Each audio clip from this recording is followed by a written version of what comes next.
کریم صلی اللہ علیہ وآلہ وسلم نے ارشاد فرمایا کہ ایک فقیہ، ایک عالم شیطان پر 1000 عابدوں سے بھاری ہے۔ 1000 عابد عبادت میں لگے ہوں شیطان کو، ان کی وہ ٹینشن نہیں ہوتی جو ایک عالم کی ٹینشن ہوتی ہے۔ اس لیے وہ ایک طالب علم کو دین سے ہٹانے کے لیے جتنی محنت کرتا ہے، وہ ایک تہجد گزار کو تہجد سے ہٹانے کے لیے وہ محنت نہیں کرتا۔ ہمارے استاد فرمایا کرتے تھے کہ شیطان تخت لگا کے بیٹھ گیا تو کسی نے آ کے بتایا کہ میں 2 آدمیوں کے درمیان لڑائی ڈال دی ہے، تو وہ بڑا خوش ہوا، تھپکی دی اپنے چیلوں کو کہ تو نے بہت اچھا کیا ہے۔ پھر کسی نے آ کے بتایا کہ میں نے چوری کی واردات کروا دی ہے، تو اس نے اس کو بھی تھپکی دی۔ پھر کسی نے کہا کہ میں نے جو ہے وہ برائی اور بدی تک لوگوں کو پہنچا دیا ہے، اور زناکاری میں لوگ میری کوششوں سے مبتلا ہو گئے ہیں۔ تو اس نے کہا واہ واہ، تو نے بھی بہت اچھا کام کیا، اس کو بھی داد دی۔ تو مختلف لوگ آ کے اپنی کارروائیاں اس کے چیلے چانٹے بیان کرتے رہے، اور ایک آیا اور اس نے کہا کہ ایک طالب علم جا رہا تھا تو میں نے اس کو ورغلا کر کے جو ہے وہ دین کی راہوں سے دور کر دیا ہے۔ تو وہ پڑھنے جا رہا تھا لیکن اس نے اپنا رخ بدل لیا، تو وہ اچھل پڑا۔ تو باقیوں نے کہا کہ ہم نے اتنے بڑے بڑے کام کیے ہیں، یہ تو ایک معمولی کام تھا۔ اس نے کہا تمہیں نہیں پتا یہ کتنا بڑا کام کر کے آیا ہے۔ تو شیطان انسانوں کے روپ میں بھی ہوتا ہے۔ تو بعض اوقات جو علم پڑھنے والے ہوتے ہیں ان طلباء کو شیطان بھی وسوسہ اندازی کرتا ہے، اور بعض لوگ بھی کہتے ہیں جی تمہارا مستقبل کیا ہوگا۔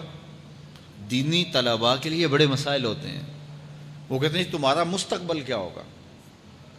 مستقبل سمجھا کس کو ہے؟ 45 سال زندگی کل ہے، ٹوٹل جو زندگی ہے ہماری، یہ ایوریج زندگی نکالی ہے، کسی کی 60 سال بھی ہو جاتی ہے، لیکن ایوریج کہتے ہیں 45 سال یہاں زندگی ہے۔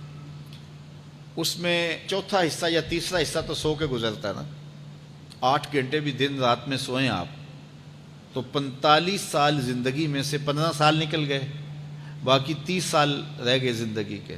اس میں بھی 8 سال بچپن کے نکال لو۔ وہ میرے ایک دوست نے بڑا حساب لگا کے نا، تو وہ کہتا ہے 16 سال بچتے ہیں ٹوٹل۔ اگر 45 سال ایوریج زندگی ہے تو جو زندگی گزرتی ہے بھرپور وہ 16 سال ہے۔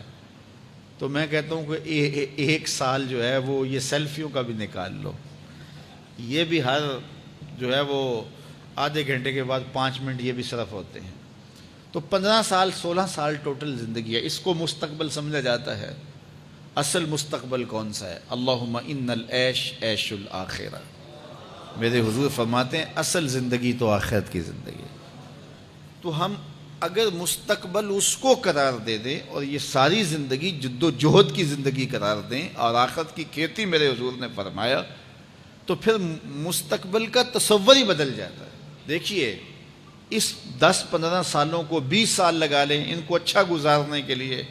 ایک انجینئر ہے، ایک ڈاکٹر ہے، اور مختلف علوم و فنون کا حاصل کرنے والا ایک بزنس مین ہے، کتنی محنت کرتا ہے۔ جوانی جیسے حسین لمحے وہ دن رات ایک کر کے گزار دیتا ہے۔ عزیزوں کی شادی قریب ہے لیکن وہ نئی شادی پہ پہنچا جی، بس وہ اس کا بڑا حساس معاملہ ہے تعلیم کا، تو اس نے خوشیاں چھوڑ دیں، عیدیں چھوڑ دیں، گھر سے دور رہا، کیوں جی میرا مستقبل سنور جائے۔ اپنے کیریئر کو بنانے کے لیے، اپنے کاروبار کو کھڑا کرنے کے لیے کس محنت کے اندر اس نے صرف کیے، اور مستقبل کتنا ہے، اور وہ بھی آرام سے نہیں پھر بیٹھ جانا، اس محنت کے بعد پھر اس مستقبل کے اندر بھی محنت مسلسل باقی رہے گی۔ لیکن وہ جو زندگی ہے جو حقیقی مستقبل ہے اس میں عمل نہیں ہے، حتیٰ کہ اس میں نمازیں بھی نہیں ہیں۔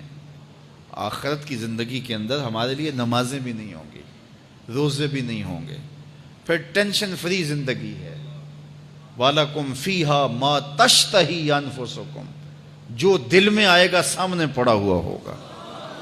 یہاں تو حسرت میں زندگی گزر جاتی ہے نا کہ یہ چیز مجھے مل جائے، اور ملتی اس وقت ہے جب اس کی خواہش ہی ختم ہو چکی ہوتی ہے۔